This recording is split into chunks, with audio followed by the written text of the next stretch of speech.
நேற்று ஈஸ்டர் எல்லாரும் கொண்டாடிட்டு இருந்தாங்க. அங்க வந்து அகமதாபாத்ல என்ன பண்ணியிருக்காங்கன்னா, ஒரு சர்ச்சுக்குள்ள இந்த பஜ்ரங் தள், விஸ்வ இந்து பரிஷத் அமைப்புகள்லாம் சேர்ந்து பாஜக காரங்க சிலரும் இருந்ததா சொல்றாங்க. உள்ள போய் ஒரு கம்பெல்லாம் எடுத்துட்டு போறாங்க. ஒரு சர்ச்சுக்குள்ள போயிட்டு அங்க வந்து ஜெய் ஸ்ரீராம்னு கோஷம் போட்டு ஒரு பிரச்சனையை உருவாக்கியிருக்காங்க. வெயில் ரொம்ப கடுமையா இருக்கு நம்ம நாட்டுல. தண்ணீர் பஞ்சம் பல இடங்கள் ஏற்பட ஆரம்பிச்சிருக்கு. வட மாநிலங்கள்ல தான் அதிகமான செய்திகள் வருது.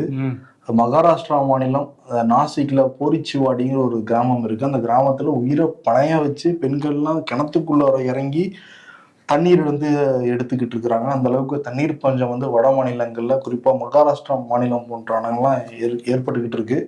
ஆமா, மகாராஷ்டிரால இது தண்ணீர் பிரச்சனைங்கிறது பெரிய பிரச்சனை தான் வருஷம் அந்த கோடை காலத்துல.